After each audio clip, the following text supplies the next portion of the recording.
Alates 1. augustist saab Lätis alkoholikauplustest osta kella 10 kuni kella 8 õhtul, pühapäevitega ainult kella 6 õhtul. Piirangutele reageerides on mitmes kaupluses suurenenud alkoholi sisaldava odekolonni müük. Lisaks on mõned müügikohad isegi uhkeid müügiletid üles seadnud reklaamides odekolonni märkimisväärsete allahindlustega. Kauplejad ise ütlevad, nõudlus kasvab just seoses alkoholimüügi piirangutega. Atkarībā no veikala atrašanās vietas kaut kur no 2 līdz 10 reizēm pat.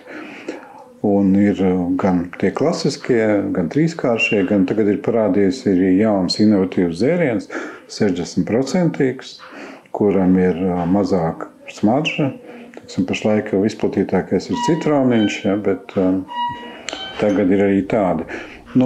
Tas ir saprotams, jo šiem te dzērieniem nav akcijas marka. Tātad arī akcijas nodoklis, un līdz ar to viņa cena plauktā ir aptuveni 1 eiro līdz 2 eiro par 300 millilitriem. See on aga ärritanud narkolooge, kelle arvates tegutsevad poepidajad eetiliste normide vastaselt. Otseselt odekolonnist tingitud joobega seotud patsientide sissevoolu pole veel täheldatud. Arstide hinnangul tarbivad odekolonni ühiskonna madalamad kihid, kes ei pöördu arstide poole ja joovad seda vaikides. Acīm redzot, sabiedrība ir slima, ja viņa atbalsta šādu biznesu, domā pelnīt uz šiem nelaimīgiem cilvēkiem, kas ir alkohola atkarīgi. Nevis domāt par to, lai mēs viņus ārstētu, lai mēs viņiem palīdzētu kaut kā, bet mēs vēl stimulējam šo te. Iespējams, ka būs sekas arī intoksikācijas, jo mēs galīgi nezinām šo te odikolonu sastāvu un kas tur ir, kāda tur ir piemaisījumi, kādas tur ir ķīmiskas un toksiskas vielas, un to mēs droši vien redzēsim arī toksikoloģijas intensīvās terapijas nodaļās, ja tāda būs mūsu redzeslokā pagaidām Rīgas šajā te Nacionālās psihiskās veselības centrā, mēs šādas gadījumus neesam sastapuši.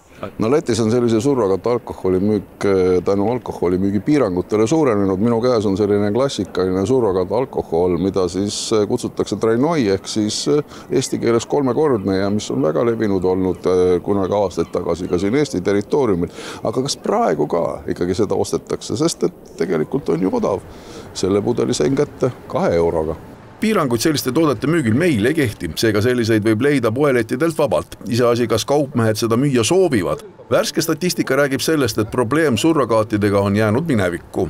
Väga marginaalne osa ühiskonnast ja väga väheses koguses.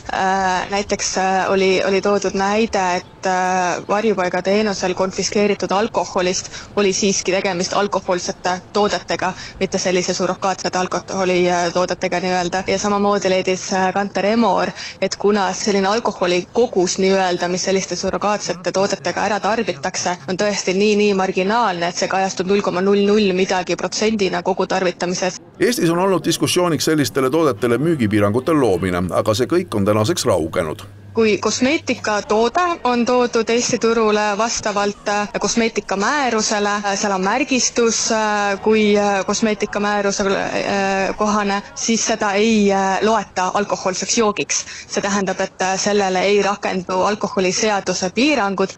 Seega meid see teemon ei rõhu. Sama kinnitatakse ka Läti tervishoiuministeeriumist. Nemad hetkel probleemi ei näe.